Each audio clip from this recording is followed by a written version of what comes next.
Hello दोस्तों, स्वागत है मेरा आपके यूट्यूब चैनल एमपीएस एजुकेशन के अंदर। और आज हम पढ़ेंगे मेटल्स और नॉन मेटल्स। बेसिकली सबसे पहले हमें पढ़ना है मेटल्स और नॉन मेटल्स के बारे में।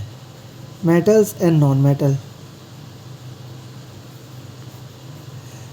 देखिए, अभी तक हमारे टोटल एलिमेंट डिस्कवर हुए हैं वो 118 एलिमेंट्स हैं, जिसमें से हमारे 90 जो हैं हमारे मेटल हैं और हमारी 22 नॉन मेटल हैं। उसके बाद इसमें हमारे कुछ जो हैं हमारे मेटेलॉइड है। अब सबसे बड़ी बात, मेटल क्या होता है? मेटल हमारे सॉलिड होते हैं। उसके बाद हमारे मेटल डक्टाइल होते हैं। डक्टाइल आप जानते ही हो, डक्टाइल का मतलब किसी भी मेटल्स की शेप करके उसे हम जब वायर में चेंज कर देते हैं तो वायर में चेंज। अब आप जानते हो कि जो मोस्ट डक्टाइल मेटल है, सबसे ज़्यादा डक्टाइल मेटल कौन सा है हमारा? तो मोस्ट डक्टाइल मेटल हमारा क्या है? गोल्ड। अब जानते हो कि 1 ग्राम गोल्ड से हम एटलीस्ट 2 किलोमीटर वायर बना सकते हैं।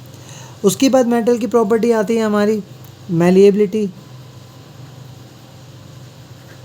अगर हम देखें तो मैलिएबिलिटी किसी भी मेटल्स को किस में कन्वर्ट करना? शीट में। तो ये हमारा होता है मैलिएबिलिटी। मेटल का क्या होता है? जितने भी मेटल होते हैं उनका मेल्टिंग पॉइंट हाई होता है। उसके बाद जो हमारा इनका जब मेल्टिंग पॉइंट हाई होता है, पर एक्सेप्ट कुछ हमारे ऐसे मेटल हैं जिनका मेल्टिंग पॉइंट काफ़ी लो होता है। तो इसमें हमारा एक आता है सीजियम और एक होता है हमारा गैलियम। गैलियम का जो मेल्टिंग पॉइंट है तो वो हमारा क्या होता है? काफ़ी लो होता है। उसके बाद हमारे कुछ मेटल होते हैं, जो जितने भी मेटल्स होते हैं वो हमारे सॉलिड होते हैं। पर हमारा जो मरकरी है, मरकरी एक ऐसा मेटल है जो हमारा क्या होता है? लिक्विड होता है एट रूम टेम्परेचर।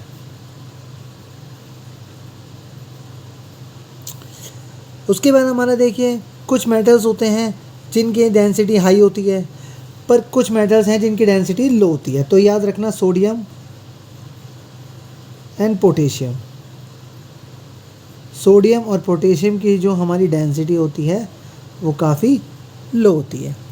उसके बाद जितने भी काफ़ी सारे मेटल्स जो होते हैं, अगर कभी मेटल्स कोई भी एसिड के साथ रिएक्ट करता है तो वो कौन सी गैस लिबरेट करेगा?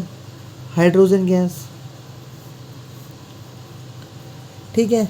और जितने भी मेटल्स होते हैं वो हमारे क्या होता है? ऑक्साइड और आयनिक इन नेचर।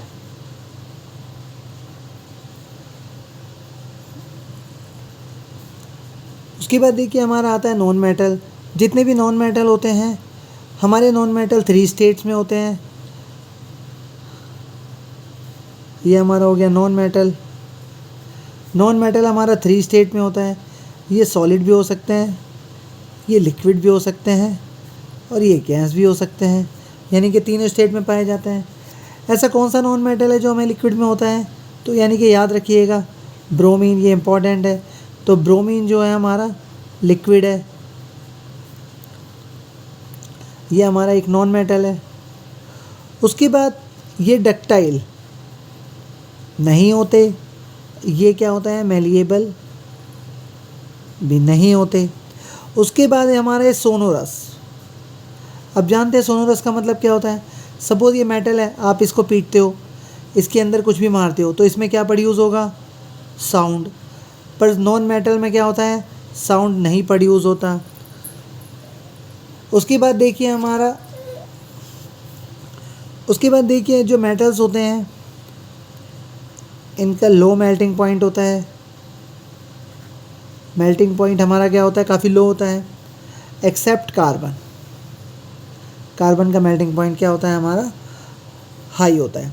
उसके बाद देखिए, ग्रेफाइट एक ऐसा नॉन मेटल है जो क्या करता है? कंडक्ट करता है इलेक्ट्रिसिटी को, यानी कि क्या करता है? Conduct electricity. सबसे हार्डेस्ट अगर पूछा जाए, कई बार एग्जाम में पूछा जाता है कि सबसे हार्ड नॉन मेटल कौन सा है, तो आप याद रखिएगा, diamond. Diamond is the hardest non metal. जो डायमंड है वो हमारा हार्डेस्ट नॉन मेटल है। उसके बाद देखिए हमारा जितने भी नॉन मेटल्स होते हैं, non metal oxides of non metal are acidic in nature. अब अगर हम मेन प्रॉपर्टी देखें, main properties of metals and non metals,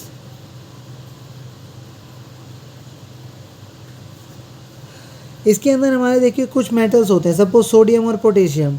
sodium और पोटेशियम को हम कहाँ पे इमर्स करते हैं? केरोसिन ऑयल्स में। ऐसा क्यों? क्योंकि दे इजीली कैच फायर, क्योंकि ये क्या कर सकते हैं?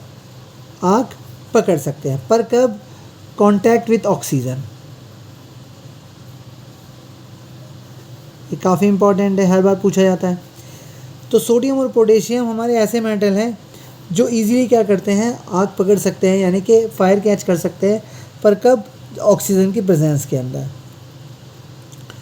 उसके बाद आप देखिए कुछ हमारे ऐसे मेटल्स भी हैं, जैसे सपोज गोल्ड है, प्लेटिनम है, सिल्वर है। ये सब हमारे क्या होते हैं? Non corrosive in nature. They don't react with oxygen, और ये क्या करते हैं? हमारे ऑक्सीजन से रिएक्ट नहीं करते हैं।